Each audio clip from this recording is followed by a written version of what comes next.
Now, Mark asked another question, which is a good question about denominations. He said, if you buy bigger bars, it gets cheaper.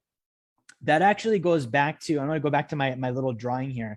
That actually goes back to the mint, right? So if you think about when a mint buys like, a 400-ounce bar of gold from a refiner or a 100-ounce bar of gold from a refiner, and they're like, okay, we're going to cut this up. We're going to melt it down and chop it up into product. The smaller pieces they're making, the more money it costs.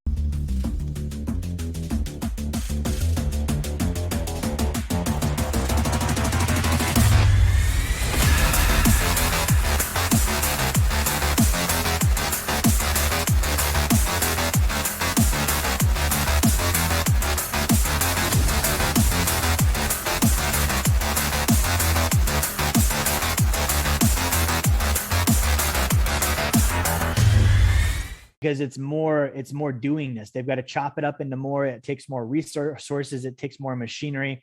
And so when you buy like a 1 gram or a 5 gram, that piece of gold is going to cost more per gram than buying a 10-ounce bar. And the reason why is that 10-ounce bar doesn't take as much resource to make.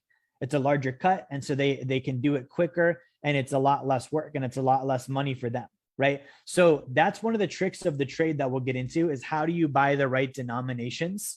By denominations, I mean the right amount of ounces. Okay. If I buy more ounces, I'm going to save more money. And it's not just more ounces. Like if I buy 10 1-ounce bars instead of 20, it's if I could buy a 20-ounce single bar instead of 21-ounce bars. That single bar, that 20-ounce single bar is going to give me a lower overall price because it costs them less to manufacture it. So that's an excellent question from Mark. And that's a seasoned question. You can tell Mark is a gold and silver guy just by knowing to ask that question. And it looks like Matt actually has more of a comment. Let me bring Matt on really quick. Hey Matt, what's up? Hey. Yeah, no, I was just making a comment about, when he was, that was a really good question he had. He was talking about the bullion higher prices. And this has been something in the last 15 years that we've dealt with as a wholesaler. And that is that, should I pay premiums, especially when it comes to government minted versus private minted? I feel like I can trust the government more than I can trust the private mints. And it really does come down to what are you looking for? But I think you covered it pretty good.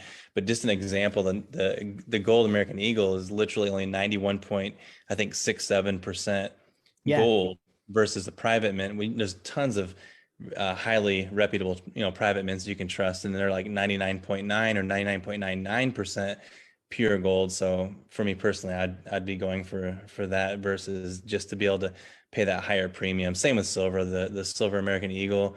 Right now the premiums are skyrocketing. You're talking like $17 over spot for an ounce of silver just so you can get an American Silver Eagle. But that kind of starts to lean more towards the numismatic side, what you were talking about earlier. So yeah, that's a good comment. And actually Matt's totally right on the Silver Eagle and the American Eagle. So what Matt was saying with that is when you buy a gold Eagle from the US Mint, you're only actually getting about 92% actual gold. The rest of it's alloyed in with other metals versus, if you buy if you bought 1 ounce of gold, like from us, for example, where it's like, Valcambi or it's one of these other brands, sure, it's not US Mint, but you actually are getting 99.99% gold. You're getting more gold than you would actually get at the US Mint. So it's starting to become more of a collector's item, a commemorative piece.